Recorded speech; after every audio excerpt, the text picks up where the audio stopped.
ছিল, কিন্তু সেটা হলো না পরিস্থিতির কারণে। তবুও তোমরা একটু মনোযোগ দিয়ে শোনো। তোমরা যে এখানে লেখাপড়া করতে আসছো, এই লেখাপড়ার উদ্দেশ্য কি, সায়েন্স করার উদ্দেশ্য কি, এবং আমরা সায়েন্স পড়বো কেন, এই সায়েন্সের ভিতরে আবার ম্যাথমেটিক্সটাকে কেন আমরা গুরুত্ব সহকারে করবো, তার একটা দিক নির্দেশনা আমি দিয়েছি।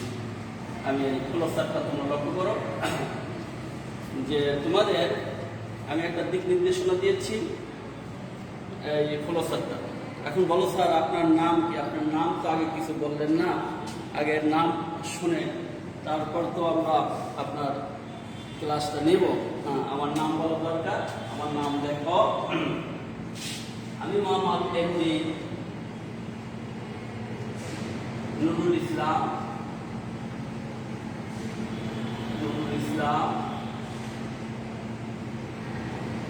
Associate professor, associate professor, associate professor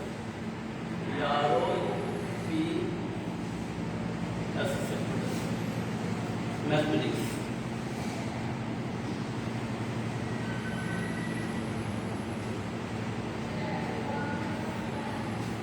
আমি Mohammad Nurul Islam, associate professor mathematics. আমি সহযোগী অধ্যাপক হিসেবে গণিত এখানে কর্মরত আছি। আমার লেখাপড়া পরিচয়টা একটু পরেই দেই। এখন তোমাদেরকে নাম শুনেছো তো, লেখাপড়ার পরিচয়টা একটু পরেই দেই।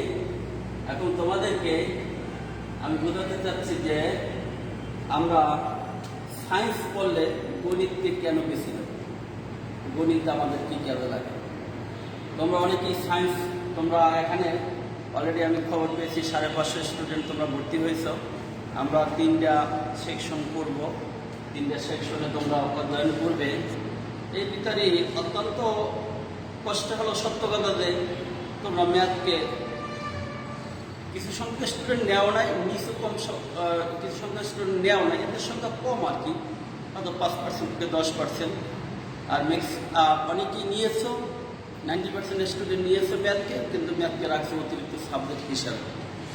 এখন অতিরিক্ত এবং কম্পালসারি এই দুইটার ভিতর তোমাদের যে ডিফারেন্সটা, এবং ম্যাথ তোমাকে ইন্টার করতে হলে যে পরবর্তী হায়ার স্টাডিজ করতে গেলে তোমাকে যে ম্যাথ পড়াটা খুবই জরুরি, সেই জিনিসটা বোঝানোর জন্য আমি এই তোমাদের সামনে একটা ডায়াগ্রাম তুলে ধরছি। ক্লোসার।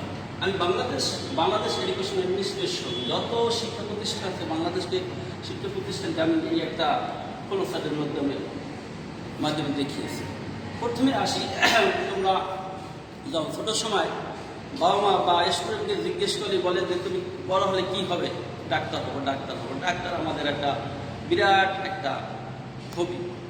তাই সেই মেডিকেল কলেজ, বাংলাদেশে যে মেডিকেল কলেজ আছে, সেইটাকে আমি এই পোষণটা নিলাম মেডিকেল কলেজ। মানে এই পুরো পোষণের ভিতরে, পুরো অংশের ভিতরে আমি বাংলাদেশ দেশে যত শিক্ষা প্রতিষ্ঠান আছে সবগুলোকে স্থান দিতে চাইতেছি। মেডিকেল সবাই আশা কি যে আমি, অনেকেই বলবে আমি ডাক্তার সেজন্য তোমাদের মেডিকেল কলেজটা আগে এক নম্বর রাখলাম, আর পার্সেন্টেজ কেন দিলাম সেটা আমি পরে ভুলে গেছি। তারপর দেখেন ইঞ্জিনিয়ারিং, এরপরে আছে কি, অনেকে ডাক্তার বাদ দিয়ে বলতে না ডাক্তার আমার পছন্দ নয়, আমি ইঞ্জিনিয়ার হবো। আচ্ছা ইঞ্জিনিয়ারিং, তারপর দেখেন ইঞ্জিনিয়ারিং ইউনিভার্সিটি কি কি আছে? বুয়েট, দেশের স্বনামধন্য, নট অনলি বাংলাদেশ বাট অবশ্য বিশ্বের অন্যান্য দেশেও বুয়েটের নাম বলে তারা একটা অন্যরকম সম্মান ইজ্জত করে। তারপর হলো কুয়েট, সুয়েট, রুয়েট। এই যে ইঞ্জিনিয়ারিং ইউনিভার্সিটিটা তারপরে স্থানটা দিলাম। তৃতীয় দিলাম টেকনিক্যাল ইঞ্জিনিয়ারিং ইউনিভার্সিটি, টেকনিক্যাল কারিগরি, যেমন ময়মনসিংহ কৃষি বিশ্ববিদ্যালয়, তারপর শেরেবাংলা কৃষি বিশ্ববিদ্যালয়, এরকম যে পটুয়াখালী বিজ্ঞান ও প্রযুক্তি বিশ্ববিদ্যালয়, নোয়াখালী বিজ্ঞান ও প্রযুক্তি বিশ্ববিদ্যালয়, এরকম যে বিশ্ববিদ্যালয়গুলি আছে এগুলোর স্থান দিলাম। এরপর বাদ দিল মেডিকেল আর ইঞ্জিনিয়ারিং সেক্টরটা আমি বাদ দিলাম। এরপর যদি কেউ কোনো আশা থাকে তখন চান্স না পেলে সে কী করবে? ইউনিভার্সিটিতে যাবে। এটা ঠিক না যে সবাই ডাক্তার হতে চায়, সবাই যে ইঞ্জিনিয়ার হইতে চাই এ কথা ঠিক না। কারণ আমি ঢাকা ইউনিভার্সিটিতে 1991-92 শিক্ষাবর্ষে ভর্তি হয়েছি।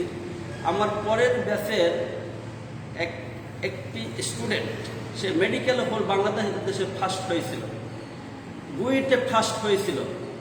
তারপরে সে মেডিকেল বুয়েটে না পড়ে ঢাকা ইউনিভার্সিটিতে ফার্স্ট হয়ে ফার্মেসি পড়েছে। এখন সে জাপানে মনোবেশন স্কলারশিপ নিয়ে জাপান একটা ইউনিভার্সিটির টিচার। এটা মানুষের হবির উপর নির্ভর করে যে আমি কি হব। সবাই যে ডাক্তার পছন্দ করে, সবাই দিন পছন্দ করে তা না। যেমন কিছু আছে, যেমন আমারও চিন্তা ছিল যে আমি এই পেশায় না গিয়ে আমি ঢাকা ইউনিভার্সিটিতে পড়ব। দিস ইজ মাই, প্রথম থেকে আমার একটা হবি ছিল। তো আল্লাহ হবিটা করছে, সার্থক করেছে, এবং সাবজেক্ট হবে ম্যাথমেটিক্স, এবং সেটাও হয়েছে।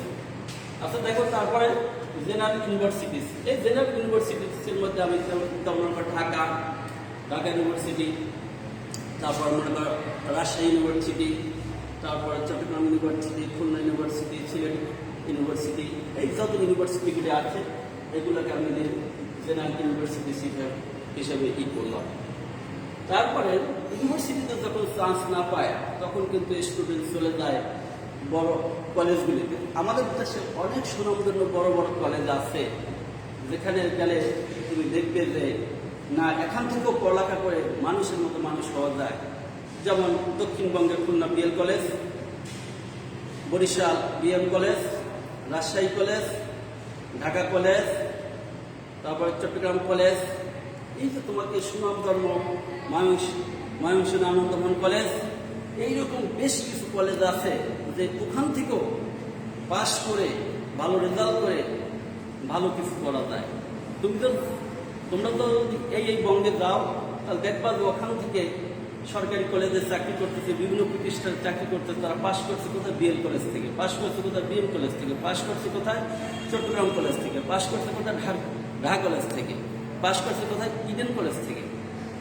তাহলে সেই জন্য আমি দেখলাম গভর্নমেন্টাল কলেজেস, সরকারি কলেজগুলি সরকারি।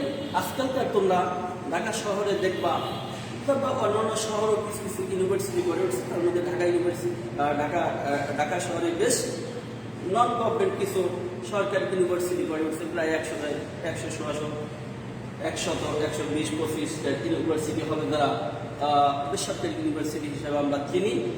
তাহলে সেটা, এবং কিছু কলেজ আছে বেসরকারি, কিছু কলেজ আছে যেমন সিটি কলেজ, বেসরকারি কলেজের মধ্যে ঐতিহ্যবাহী কলেজ, যেমন হলিক্রস কলেজ আছে। তারপর মনে করো অবশ্যই হলিক্রস কলেজে 3টা পর্যন্ত লেখাপড়া সীমিত।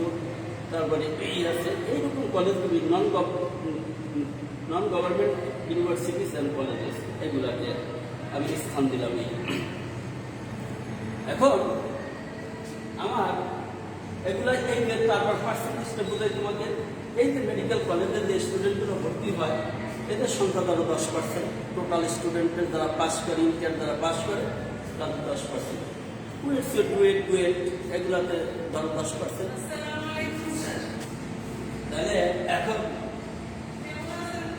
এইটি, তারপরে মনে কর টেকনিক্যাল ইউনিভার্সিটিতে যদি ডুয়েটের চান্স না হয়, এগুলো ফেলে দেশের খ্যাতিমান প্রতিষ্ঠান, তখন তারা ওই ময়মনসিংহ, শেরেবাংলা, পটুয়াখালী বিজ্ঞান প্রযুক্তি, নোয়াখালী বিজ্ঞান প্রযুক্তি, এই সমস্তগুলোতে চলে যায়। এই জন্য এদেরকে দিলাম 10%। আমাদের আর যে এই যে জেনারেল ইউনিভার্সিটি, তারপরে আসো জেনারেল ইউনিভার্সিটি কি? ঢাকা ইউনিভার্সিটি, রাজশাহী, তারপরে চট্টগ্রাম, এই সমস্ত যে ইউনিভার্সিটিগুলি আছে এটাকে আমি general university, Khulna university, Sylhet university, এগুলোকে আমি এই দিলাম 40%। কারণ এগুলোতে অনেক সাবজেক্ট থাকে, অনেক স্টুডেন্ট নেওয়া হয়, তারা লেখাপড়া করে দেশে ম্যাক্সিমাম বড় বড় প্রতিষ্ঠানে তারা চাকরি করে। যেমন বাংলাদেশের দেশে যত সচিব বলো, যদি বলো, যারা প্রশাসনিক কর্মকর্তা যারা চালায়, যত সরকারি কলেজগুলি প্রফেসর আছে, সবই এই ইউনিভার্সিটিগুলি থেকে পাশ হয়। ঠিক আছে, এই জন্য এটাকে, যেহেতু এটা খুব বেশি, পরিধি বেশি, এই জন্য এটাকে আমি দিলাম 40%। এরপর তারা ইউনিভার্সিটি, সরকারি ইউনিভার্সিটিতে চান্স না পায়, তখন তারা চলে যায় বেসরকারি বড় কলেজ, সরকারি বড় কলেজগুলিতে। ওই যে বললাম Khulna BL college, Barishal BM college, Rajshahi college, Chittagong college, Dhaka college, তারপরে ইডেন কলেজ, এগুলো খ্যাতনামা অনেক বড় বড় কলেজ আছে। সেখানে বাকি 20%-এর খুব টুয়ে, তাহলে আমার 100%-এ দেখো 10, 10, 20, 30, 30, 70, 90 হয়েছে। বাকি থেকে 10% আমি দিলাম নন গভর্নমেন্ট। তখন সরকারি কলেজগুলি তো চান্স পাইতে যোগ্যতার দরকার হয়, যোগ্যতা ছাড়া কোনো সরকারি জায়গায় যাওয়া যায় না। তখন তারা করে কি, তখন নন গভর্নমেন্ট ইউনিভার্সিটি এবং কলেজগুলিতে তারা চলে যায়। তা সেটাকে দিলাম 10%, তাহলে আমার মোটামুটি 100% হলো। এখন আমি এই ডায়াগ্রাম দ্বারা, এই প্রসার দ্বারা কি বোঝাতে চাচ্ছি তোমাদেরকে, সেটার ইতিহাস দেখো যে আমরা কেন গণিত করব। হোয়াই আজকে আমার মূল বিষয় হলো why we shall learn mathematics.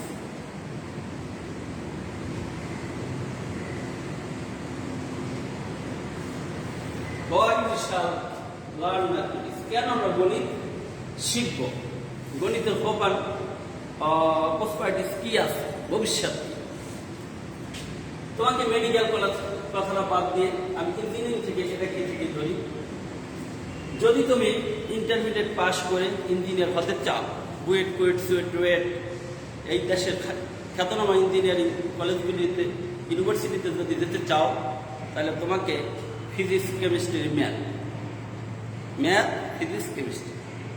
তাহলে ওই যে ফিজিক্স, কেমিস্ট্রি আমি যে বললাম, ফিজিক্সের ভিতরে যে বড় বড় তথ্য পড়ছো, আর আইনস্টাইন তথ্য, এডি তথ্য, আলোক তথ্য, এগুলো দেবে ম্যাথমেটিক্যাল টার্ম। তার মানে কেমিস্ট্রিতে ওই রকম কিছু বিক্রিয়া বা ম্যাথমেটিক্যাল টার্ম। দেখো ইন্ডিয়ান সেক্টরটা পুরোটা ডিপেন্ড করে আছে 100% ম্যাথমেটিক্সের উপর। আসো তুমি টেকনিক্যাল ইঞ্জিনিয়ারিং ইউনিভার্সিটি, তাই পুরো ইউনিভার্সিটিতে কিন্তু 100% ম্যাথ, পুরোটাই ম্যাথ। ফিজিক্স, কেমিস্ট্রিরও ম্যাথের অংশ যে ভালোভাবে পারবে, সেই ওই ভবিষ্যতে একজন প্রকৌশলী হয়ে সে দেশে খ্যাতি অর্জন করতে পারবে। আফটার গেল ইঞ্জিনিয়ারিং সেক্টর, জেনারেল ইউনিভার্সিটিস বর্তমান আমি যখন হয়ে 1991-92 শিক্ষাবর্ষে, 1991-92 শিক্ষাবর্ষে আমি ঢাকা ইউনিভার্সিটি ম্যাথমেটিক্স ডিপার্টমেন্টে ভর্তি হই। ম্যাথমেটিক্স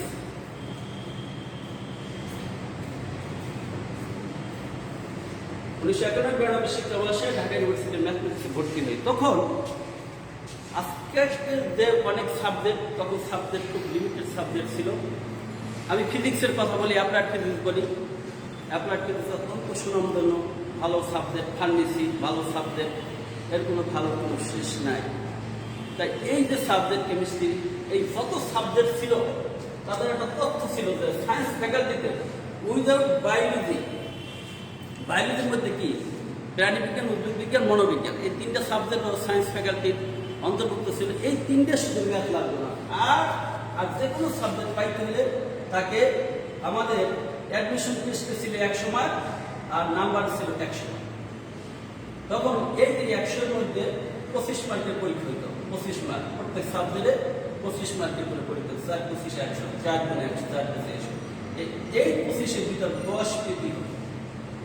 সে যদি ফিজিক্স পড়বে, অ্যাপ্লাইড ফিজিক্স পড়বে, ফার্মেসি পড়বে, কিন্তু তাকে এই যে ম্যাথে 25-এর মধ্যে 10 তাকে পেতেই হবে। সে অন্য সাবজেক্টে মনে করে একেবারে 25 পেয়ে বসে রয়েছে, কিন্তু 22 ম্যাথে পেয়েছে নয়। ভালো কোনো সাবজেক্ট তার কপালে ফিরবে। এই হলো ইউনিভার্সিটি, ঢাকা ইউনিভার্সিটি। আমি যতটুকু অধ্যয়ন করেছি, যতটুকু পড়েছি, আমি জানি এই হলো ঢাকা ইউনিভার্সিটির অবস্থা। আমি আশা করি অন্যান্য ইউনিভার্সিটি তো এর ব্যতিক্রম খুব একটা হবে না। সেই জন্য তারপরে এরপরে গভর্নমেন্ট কলেজগুলিতে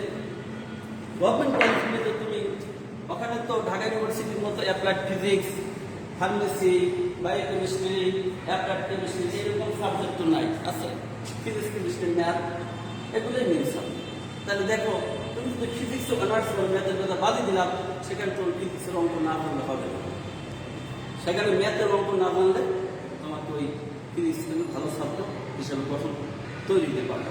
কেমিস্ট্রির ভিতরেও অঙ্ক আছে, কেমিস্ট্রি বিক্রিয়া বলতেও অঙ্ক যে স্টুডেন্ট, গণিত যে স্টুডেন্ট মাথার ভিতরে থাকে, সেই স্টুডেন্ট কেমিস্ট্রিও ভালো বিক্রিয়া লিখতে পারবে, কেমিস্ট্রির অঙ্ক করতে পারবে।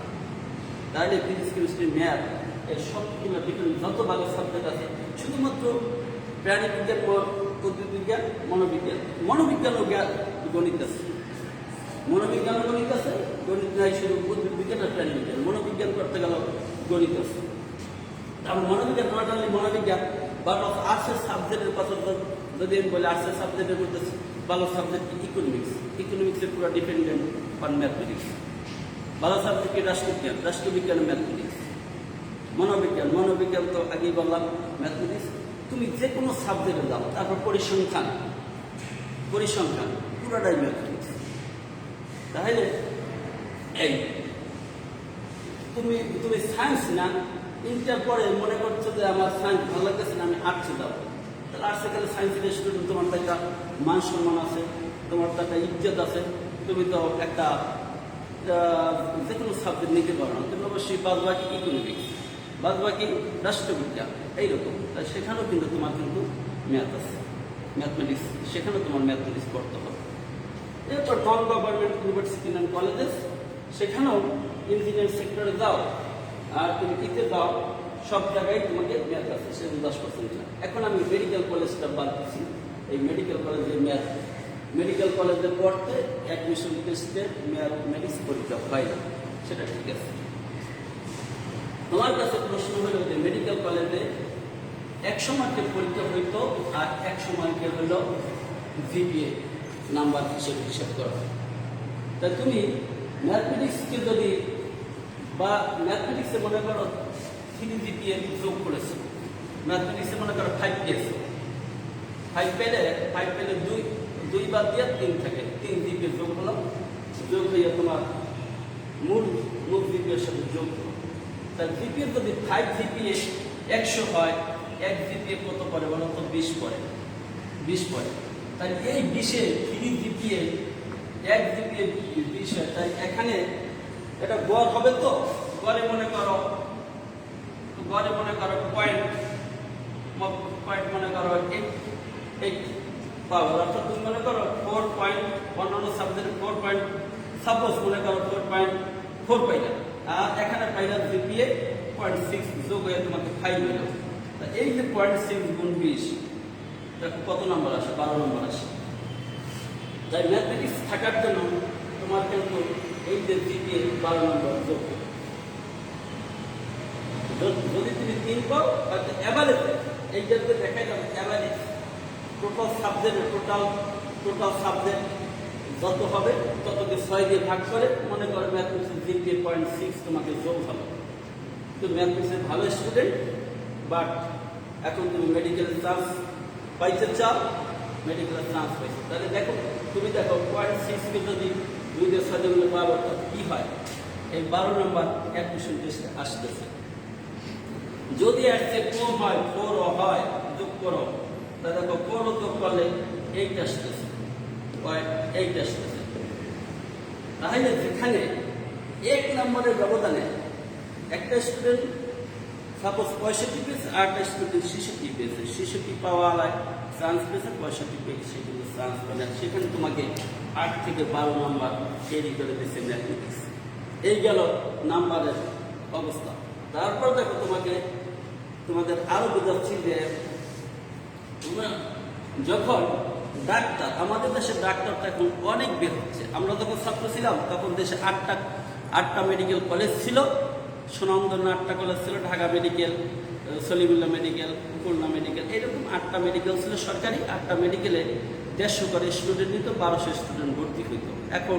এখন প্রায় ভর্তি হইতে পারে 4444, প্রায় 4400। তখন এই যে ডাক্তার হলে সবাই কি যোগ্য ডাক্তার হয়? তোমার যখন কোনো রোগ হয়, কোনো জ্বর হয়, সামান্য জ্বর হয়, কাশি হয়, ঠান্ডা হয় বা হয়, তখন তোমরা আশেপাশে অনেক ডাক্তার বসে থাকে, তাকে না বেছে কেন একজন ভালো ডাক্তারকে বাঁচো, যে না আমার অনেক দূরে হোক কিন্তু কোনো ডাক্তার ভালো। তাইলে কিন্তু সবাই কিন্তু লেখাপড়া করে, কিন্তু ডাক্তার হলেই যে একেবারে সবাই যে ভালো মানের একজন ডাক্তার হবে তা কিন্তু হয় না। তাহলে সেই একজন ভালো ডাক্তার তৈরি করতে পারে ম্যাথমেটিক্স। কারণ ম্যাথমেটিক্সের ইন্টারমিডিয়েটের ম্যাথমেটিক্সের বুদ্ধিটা যে স্টুডেন্ট ম্যাথমেটিক্সে 15 নম্বর পেয়ে ম্যাথমেটিক্সের সমস্যার সমাধান করতে পারে, সেই ডাক্তার রোগেরও সমস্যার সমাধান দিতে পারে। কিন্তু উইদাউট ম্যাথমেটিক্স ব্যতীত আমার মনে হয় না সে একজন যোগ্য ভালো ডাক্তার হতে পারে। এদেশে খ্যাতনামা বড় বড় ডাক্তার, আমি শ্রদ্ধা করে স্মরণ করি দিন মোহাম্মদ স্যারকে। আমার সে ডাক্তার আমার একটা সমস্যা হয়েছিল, উনি আল্লাহ সুস্থ করছেন, কিন্তু উসিলা উনি যোগ্য নেতৃত্বে তার সঠিকভাবে করছে, তাই ইনশাল্লাহ আমি ভালো হয়েছে। এই জন্য স্যারকে নামাজ পড়তে গেলে আমি দোয়া করি। দিন মোহাম্মদ দেশের ঐতিহ্যবাহী একজন doctor, not only Bangladesh but হচ্ছে আমার মনে হয় বিশ্বের অনেক দেশও তার সম্পর্কে জানে। তাইলে জিজ্ঞেস করো যে তাদের ম্যাথ ছিল কি না ছিল। আমার মতে কোনো ভালো স্টুডেন্টই ম্যাথ ছাড়া কোনোদিন ভালো স্টুডেন্ট হইতে পারে না। ম্যাথমেটিক্স ছাড়া কোনোদিন ডাক্তার, ইঞ্জিনিয়ার যাই বলো না কেন, যে কোনো ফিল্ডে বলো, তোমার ম্যাথমেটিক্স ছাড়া কোনোদিনই একটা যোগ্য স্টুডেন্ট, একজন দেশে একজন খ্যাতনামা, একজন রুচিসম্মত একজন মানুষ আমার মনে হয় হতে পারে না। তাহলে তোমাদের এখন আমার কথা বুঝে আসছে যে কেন আমরা লার্ন ম্যাথমেটিক্স, কেন আমরা গণিত শিখবো। এই প্রশ্নের জবাব কি তোমরা পেয়েছ? কেন লার্ন ম্যাথমেটিক্স করবো। এখন কথা হলো যে আমি যে কথাগুলো বললাম, কথাগুলো তোমরা মনোযোগ দিয়ে শুনেছ। এগুলো আমি বলে থাকি, তোমরা এরপরে করো কি ম্যাথ, কেউ হয়তো অপশনাল রেখেছ, কেউ হয়তো কম্পালসারি রেখেছ। অনেকেই আফসোস করবে যে হাই আমি ম্যাথ অপশনাল রাখছি, তাহলে আমার কি হবে। না, অপশনাল কম্পালসারি যে কোনো অবস্থাতে ম্যাথ থাকলেই চলবে, কোনো হেসিটেশন করার দরকার নেই। তোমাদের আমি অভয় দিলাম যে যদি অপশনাল রেখো ম্যাথে ভালো রেজাল্ট করতে পারো তবেও হবে। তবে আমার কথা হলো এই যে ফিজিক্স কেমিস্ট্রি যতগুলো সাবজেক্ট আছে ইন্টারে, আমি বলবো এর মধ্যে তোমার mathematics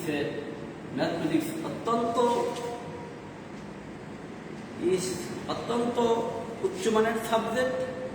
mathematics is very high top লেভেলের সাবজেক্ট। এই ম্যাথমেটিক্সকে অপশনাল রেখে যখন ফিজিক্স কেমিস্ট্রি অত কম্পালসারি, অত ছাড়ার কোনো উপায় নাই, অত পড়তে হবে, অত ফেল করলে ফেল। আর যখন ম্যাথে ফেল করলেও তোমার কিছু হবে না, তখন চিন্তা করবা যে আমি ম্যাথটাকে ছিঁড়িয়ে দিই, পরে কী হবে। এখন ফিজিক্স কেমিস্ট্রি পারতেছি না, কী করে আমি ম্যাথ করব। তাহলে তোমার জীবন কিন্তু একেবারে ছিল 100%, সেখান থেকে নেমে আসলো 0%। কি করতে পারে? আর যদি মনে করো কম্পালসারি জিনিসটা থাকতো, তাহলে তোমার এটা তো ফেল করলে আমি তো ফেল হয়ে যাবো, আমার তো চেষ্টা করতে হবে। এই প্রচেষ্টায় তুমি কিন্তু চেষ্টা করবে। তাহলে আমার কথা হলো যে তোমার অপশনাল থেকেও যদি তোমার চেষ্টাটা ওই রাখতে হবে। It is not optional, it is compulsory. Because যদি আমি ভবিষ্যতে যদি আমার হয়, আমি জীবনে কোথাও দাঁড়াতে চাই, তাহলে তো আমার ম্যাথ লাগবে। সুতরাং এইটাকে মনে করে যদি তুমি পড়ো, তাহলে অপশনালও তোমার কোনো সমস্যা নেই। তাহলে আমি কথাগুলো বুঝাইতে পারলাম। এখন তোমাদের প্রশ্ন থাকতে পারে যে mathematics is the mother of subject. এটার অর্থ কি বলো? Mathematics is a mother of subject. এটা হলো যেমন আমি মনে করো আমি এবং আমার মা এক জায়গায় গেলাম, একটা রোডের একটা ছেলেকে ধরে একটা লোক পিটাইতেছে কোনো একটা কারণ। আমার মনটা আমি আমি হাসবো। রোডের ছেলে দেখতে তো ভালোই দেখায়, রোডের ছেলে তো বুঝি গায়ে কাদা থাকবে, জামা জামা ছিন্ন ভিন্ন থাকবে, তখন আমি হয়তো মনে মনে হাসবো, হ্যাঁ পিটিতেছে, ভালোই করতেছে, হ্যাঁ এটা ভালোই করতেছে। অথচ আমার মা কিন্তু সে কিন্তু বলবে যে বাবা দেখো ছেলেটাকে কীভাবে পিটিতেছে। একজন মা শুধু সবার কাছে সীমাবদ্ধ, একার কাছে সীমাবদ্ধ না। আমি যেমন আমার একার কাছে সীমাবদ্ধ, কিন্তু আমার মা, তোমার মা, এসব কিন্তু একার কাছে, তোমার সন্তানের কাছে সীমাবদ্ধ না, সবার কাছে কিন্তু সীমাবদ্ধ। সে সবার কথা চিন্তা করতেছে যে এ যদি আমার সন্তান হইতো তাহলে এই কষ্ট আমি কেমনি সহ্য করতে পারতাম। এই জন্য ম্যাথমেটিক্সকে তুলনা করছে মাদার অফ সাবজেক্ট, মাতৃতুল্য বিষয়। কিন্তু অন্য কোনো সাবজেক্ট মাদারাল নয়, শুধু ম্যাথমেটিক্স শুধু সায়েন্স ফ্যাকাল্টিতে নয়, ম্যাথমেটিক্স আছে আর্টসে আর কমার্সের পুরো সেক্টরটাই তো ম্যাথমেটিক্স। অ্যাকাউন্টিং বলো, বলো, অন্যান্য সাবজেক্ট ম্যানেজমেন্ট বলো, সবটাই কিন্তু ম্যাথ আছে। কমার্স তো পুরোটাই ম্যাথমেটিক্স। আর আর্টসের আমি যে বললাম ইকোনমিক্স, রাষ্ট্রবিজ্ঞান, মনোবিজ্ঞান, যত কিছু পড়তে যাও প্রত্যেকটা সাবজেক্টের ভিতরেই কিছু না কিছু ম্যাথ আছে। সুতরাং এই জন্যই ম্যাথমেটিক্সকে বলা হয়ে থাকে মাদার অফ সাবজেক্ট। তোমাদের ক্লাস কি বুঝে আসছে? বুঝছো যে কেন আমরা ম্যাথমেটিক্সটা পড়বো? আজকের প্রথম দিন আমি তোমাদের রং করাবো না, আজকে আমি তোমাদেরকে এই কথাটাই বোঝাবো যে ম্যাথমেটিক্স আমরা কেন পড়বো। এখন আমি একটা প্রশ্ন করি, কালকে রাত্রে কতজন স্টুডেন্ট শান্তি করে ঘুমিয়েছো বিছানায়? আর কতজন স্টুডেন্ট অনেক সময় ঘুমাইতে পারোনি যে কালকের ম্যাথের ক্লাস কেমন স্যার আসবেন, স্যার কীরকম হবেন, স্যার কীভাবে কথা বলবেন, স্যারের কথা আমরা বলবো কিনা, স্যার আমাদের ধমক দেবেন কিনা, এইরকম চিন্তা চেতনা কতজন স্টুডেন্ট করছে। ডক্টর আবুল কালাম, এপিজে আবুল কালাম বলছিলেন, ঘুমাই স্বপ্ন দেখা ওটা স্বপ্ন না, ওইটা স্বপ্ন, যেই স্বপ্ন আমাকে রাত্রে ঘুমাতে দেয় না। হ্যাঁ, যদি তোমার ভিতরে এই চিন্তা চেতনা থাকে যে আজকের ম্যাথ ক্লাসে কে কোন স্যার আসবেন, সে কিভাবে পড়াবেন, কি পড়াবেন, যদি এইরকম যদি কোনো চিন্তা চেতনা তোমার ভিতরে জাগে এবং তোমার ঘুমকে কেড়ে নেয়, তাই তুমি হবে একজন সত্যিকার ছাত্রী। এখন তোমাদের সম্পর্কে বলি, তোমরা নিয়মিত ক্লাস করো। ক্লাস করলে আমি যে জিনিসগুলো দেখাইলাম, আমি যে এইগুলো পারলাম, ম্যাথমেটিক্স ডিপার্টমেন্টে অনেক টিচার আছে যাদের তোমাদের পড়া ভালো লাগবে, তোমরা করতে পারবে। নিয়মিত ক্লাস করলে অবশ্যই তোমরা ভালো কিছু শিখতে পারবে। এ পর্যন্ত তারা প্রতিষ্ঠিত হয়েছে এই কলেজ থেকে। বদরুন্নেসা কলেজ না, যেমন তোমার একটা কলেজ না হয়ে, আমি ঢাকা ইউনিভার্সিটি ফজলুল্লাহ কলেজ ছাত্র ছিলাম, তখন এই কলেজ থেকে এত স্টুডেন্ট বের হতো, এত স্বনামধন্য স্টুডেন্ট বের হতো। এই 20টা প্লেসের মধ্যে অনেক প্লেসই এই বদরুন্নেসা কলেজ পড়তো। সেই জন্য আমার ছিল যে আমি যদি ঢাকায় আসি তাহলে বদরুন্নেসা কলেজ আসবো। এর আগে আমি ছিলাম, এখন আমার নিজের পরিচয় দেয়, আমি নুরুল ইসলাম। আমি প্রথম চাকরি আমার লেখাপড়া তো শুনছো, আমি ঢাকা ইউনিভার্সিটি থেকে পাশ করেছি। আবার অনার্স মাস্টার্স আমি first class second Dhaka university. BCS 22তম বিসিএস, মেধাক্রম আমার 3। আমি শুধু এইটা আমার প্রথম চাকরি না, আমার প্রথম চাকরি হয় সরকারি ব্যাংকে, অগ্রণী ব্যাংক। ব্যাংকার্স রিক্রুটমেন্ট পরীক্ষা হয়, ওই পরীক্ষার মাধ্যমে আমি চাকরি পাই অগ্রণী ব্যাংকে। ব্যাংকে যোগদান করার পরে যারা ব্যাংকার পিতামাতা আছে মনে কষ্ট নেবেন না, কারণ ঘটনা হচ্ছে যে যার যেটা হবি, আমি ছোট সময় থেকে আমার জীবনটা গড়েছি যে আমি এডুকেশন পেশায় যাব, স্টুডেন্টের সামনে দাঁড়াবো, ওদের সাথে আমি কিছু কথা বলবো। তাই ব্যাংকে আমার কেন জানি আমার ভালো লাগতেছে না। আমার পোস্টিংয়ে ছিল পুরানা পল্টন কর্পোরেট শাখা ঢাকায়, অনেক ভালো ব্রাঞ্চ, কিন্তু মনে শান্তি পেতেছি না। ডুবে তখন ওই সরকারি নিয়োগ সব বন্ধ। এর মধ্যে একটা সরকারি স্কুলে পরীক্ষা দিয়েছিলাম, ওই পরীক্ষায় হোল বাংলাদেশ থেকে ম্যাথমেটিক্সে নেবে মাত্র 60 জন।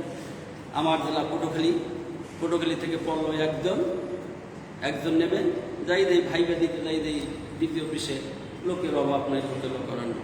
আচ্ছা, তখন আমি ব্যাংকে চাকরি করি, লুকাইয়া যাইয়া ভাইবা দিলাম। ভাইবা দিয়ে সবাই বললো যে তুমি স্কুলে যাবে কেন, আমার রেজাল্ট দেখে তুমি সরকারি কলেজে যাবে, তুমি ইউনিভার্সিটিতে যাবে, তুমি এ যাবে কেন? তখন বললাম যে ম্যাডাম, আসলে সব পড়াই তো সব জায়গায় টিচারই ভালো হওয়া দরকার, সমান সুযোগ স্টুডেন্টকে দেওয়া উচিত। তাই দিদি মহোদয়, তখনকার দিদি মহোদয় অত্যন্ত ভদ্র মানুষ ছিলেন। উনি কথাগুলো আমার বুঝলেন, বোঝার পর ঠিক বলছে, ঠিক আছে তোমার এই চাকরি হবে, এটা নিয়ে তুমি নিশ্চিত থাকো, কিন্তু তুমি করবা, তুমি এরপরে কলেজ লেভেলে বা ইউনিভার্সিটিতে তুমি চেষ্টা করবো, ঠিক আছে? তাহলে আমি তখন আমার হয় কুষ্টিয়া সরকারি জেলা স্কুলে আমি যাই। যারা কুষ্টিয়ার স্টুডেন্ট যদি কেউ থাকো, জেলা স্কুল অবশ্যই চেনো। জেলা স্কুল অত্যন্ত সুনামধন্য স্কুল। পরে ওখানে হইলে ওখানে কিছুদিন করলাম, তারপর বিসিএস দিলাম। বিসিএস দিয়া এই সরকারি কলেজ হলো, তারপর ছেড়ে আসলাম। তখন আমার ওই ফার্স্ট পোস্টিং পরে সরকারি পিসি কলেজ বাগেরহাট। এই বাগেরহাটে আমি 9 বছর থাকি, ওখানে প্রভাষক অবস্থা যোগদান করি, সহকারী অধ্যাপক হই। তারপর 2012 সালে আসি প্রথম সরকারি কলেজে, আজ পর্যন্ত সেখানে আছি। 2018 সালে সহযোগী হই, ওই কলেজেই আছি। এখন বলতে পারেন তো স্যার, অনেক কথাই তো আপনার শুনলাম, এখন তো আপনি বললেন না যে আমরা কোন বইটা কিনবো আর কি কিনবো। এখন তোমাদের বইয়ের কথা বলি। তোমাদের অলরেডি আমার হেড স্যার রেফারেন্স দিয়েছে, তোমরা হয়তো পেয়েছে যে অক্ষরপত্র প্রকাশনী অথবা ইসলাম, দুটো বইটা একটা হলেই চল। এই যে অক্ষরপত্র বইটা, এই যে বইটা দেখো, এই বইটা কিন্তু তোমার স্যারেরই লেখা। এই বইটা কিন্তু তোমার স্যারের লেখা। এটা গণিত বিভাগের, ঐতিহ্য গণিত বিভাগের, শুধু তোমার স্যার না, গণিত বিভাগের সব টিচারেরই আমি বলবো তাদের একটা সম্মান সূচক যে বদরুন্নেসা কলেজের স্যারেদের বই আছে। এটা গণিত বিভাগ না, শুধু বদরুন্নেসা কলেজ, সমস্ত কলেজেরই একটা ইজ্জত আমি বলবো যে না, এই বইটা বদরুন্নেসা কলেজের স্যারের, এবং এইটা যেমন তেমন একটা বই না। তুমি নীলক্ষেত দাও, ঈদে দাও, বাংলা বাজার দাও, দেশের দুটা বিখ্যাত, ঢাকার দুটা বিখ্যাত বইয়ের মার্কেট, যাই জিজ্ঞেস করে অক্ষরপত্রের গণিত বইটা কেমন চলে, দেখবে সবাই বলবে ভালো, খুব ভালো চলে, অক্ষরপত্রের গণিত খুব ভালো চলে। হ্যাঁ, গিয়ে দেখবে। এত বললাম ঢাকার অবস্থা আমার এই বইটা একটু অবস্থা আছে, এখানে অনেক কিছু সমস্যা আছে। কিন্তু ঢাকার বাইরে তুমি খুলনা বিভাগ বলো, বরিশাল বিভাগ বলো, এমন কোনো চট্টগ্রাম বিভাগ বলো বা অন্য রাজশাহী বিভাগ বলো,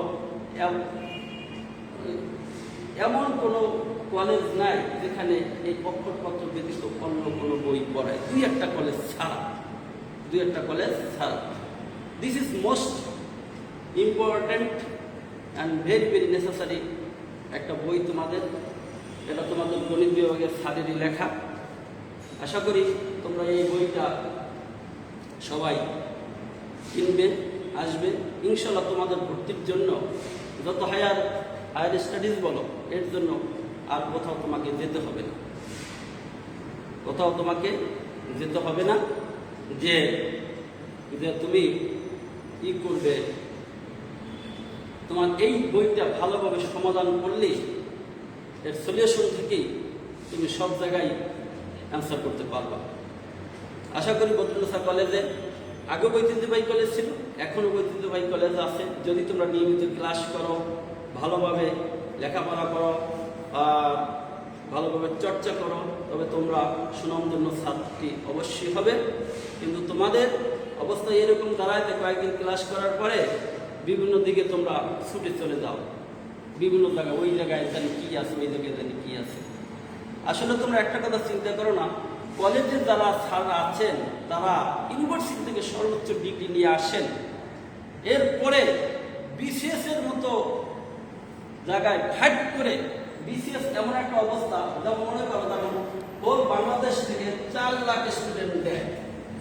আমি যদি একটা ডায়াগ্রামে দেখাই, তাহলে বিসিএস এর অবস্থাটা হবে এই যে হোল বাংলাদেশ থেকে 4 লাখ স্টুডেন্ট পরীক্ষা দেয়। এই হলো 4 লক্ষ স্টুডেন্ট, 4 লক্ষ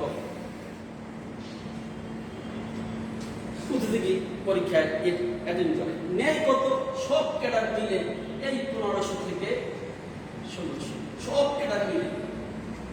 এডুকেশন বলো, তারপরে অ্যাডমিন বলো, তারপরে কর বলো, যত দেশের 29টা ক্যাডার আছে, 29টা ক্যাডার, সিএবিআর ক্যাডার। এখন ক্যাডার বলে কেন? এই প্রশ্নের জবাবের উত্তরটা হলো যে দেখো, সমাজে, আমাদের সমাজে তোমরা স্কুল কলেজে যখন যাও, তখন প্রত্যেকটা কিছু থাকে, সন্ত্রাসী থাকে, তাদেরকে তোমরা ক্যাডার বলে ডাকো। আর এডুকেশনের ভিতরেও আমরা ওই ক্যাডার, কারণ এরা দেশকে নেতৃত্ব দেয়। ওই ক্যাডার না, ঘৃণা অর্থে না, এইগুলো সম্মান সূচক অর্থে এরা দেশকে পরিচালনা করে। যেমন সচিবালয়, সচিবালয়ের সর্বোচ্চ পদ কার? সচিবের। সেটা কি? এই বিসিএস ক্যাডার থেকে আসে, এই বিসিএস থেকে আসে। তারপর তুমি মনে করো সরকারি কলেজে যাবা, সরকারি কলেজের প্রিন্সিপাল, টিচাররা কোথায়? এই ক্যাডার। এই জন্য যেহেতু এটা দেশকে পরিচালনা করে, নেতৃত্ব দেয়, লিড দেয়, সেই জন্য এটাকে বলা হয় ক্যাডার। এই ক্যাডার খারাপ অর্থে না, রোডে ক্যাডার সন্ত্রাসী চাকরিবন্দী না, এটা তোমাদের সম্মান অর্থে দেশ পরিচালনার জন্য যোগ্য নেতৃত্ব। পরের ক্লাস, আমার ক্লাস হবে প্রত্যেক সোমবারে। আমি 3 ইউনিট তোমাদেরকে পড়াবো। আমার কথা অনেক কথাই শুনেছ। এখন এইটার সংযুক্ত সারমর্ম তো বলেছি যে 4 লাখ স্টুডেন্ট পরীক্ষা দেয়, তার ভিতরে 1500 থেকে 1600 সব ক্যাডার মিলে হয়। তাহলে অবস্থানটা কি দাঁড়ায়? যদি আমি একটা ডায়াগ্রাম আঁকি, দেখো তো ডায়াগ্রামে এই যে শস্য, একটা পাহাড়ের ফুরা বিন্দু, হিমালয় পাহাড়ের ফুরা বিন্দুতে তারা অবস্থান করতে পারে। সবাই হিমালয় পাহাড়ে উঠবে বলে মনে করে, এখান থেকে প্রতিযোগিতা শুরু করিয়া কেউ এতটুকু যাই থেমে দেয়, কেউ এতটুকু যাই থেমে দেয়, কেউ এতটুকু যাই থেমে দেয়। ঠিকই বিসিএস পরীক্ষায় এরকম কয়েকটা ধাপ আছে। প্রিলিমিনারি, তারপরে মনে করে রিটেন, তারপরে সাইকোলজিক্যাল টেস্ট, মনোবিজ্ঞান, তারপর ভাইবা, তারপর পুলিশ ভেরিফিকেশন, এরকম বিভিন্ন ধাপে দিয়ে সর্বোচ্চ 1500 থেকে 1600 জন লোককে নিয়ে দেয়। তাই এটা কি দেশের শীর্ষস্থানীয় নয়? এই রাইখা তোমরা কলেজ না করে বিভিন্ন জায়গায় তোমরা দৌড়াও। ওখানে গেলে মনে হয় যেন অনেক কিছু।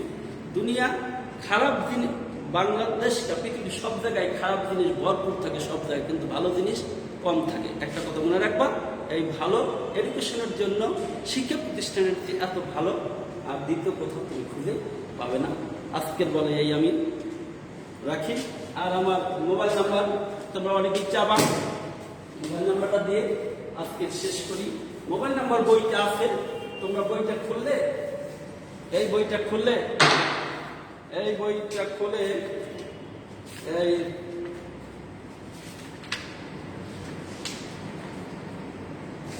খুলে এই পেজে, এই যে ভূমিকার পেজে আমরা 3 teacher, professor Asim Kumar Shah, professor doctor B M Kamrul Haque, Mohammad Nurul Islam, এই নাম্বারটা আছে আমার। এই নাম্বারটা তোমরা দেখে নিও, 01725458990। কোনো সমস্যা থাকলে আমার সাথে কথা বলো, ইনশাল্লাহ। তবে নামাজের সময় বইল না, নামাজের সময় বাদ দিয়ে বইল। আল্লাহ হাফেজ। তোমরা এই বইটা কিনবে, এই বইটা চালে তোমাদের বলবে যে আমরা বৈকুণ্ঠ কলেজের ছাত্রী, আমাদের স্যারের লেখা বই, আমাদের বইতে কিছু কনসেশন দিতে হবে, কমিশন দিতে হবে, ইনশাল্লাহ তোমাদের কমাই দেবে। আমি মিলখাতে কিছু প্রতিষ্ঠান বলছি যে আমার মেয়েরা, বৈকুণ্ঠ স্যার মেয়েরা আসলে এখান থেকে অবশ্যই কিছুটা ওদের 2 টাকা হলে একটু সম্মান করবেন। বলছেন জি স্যার, আপনি পাঠাবেন।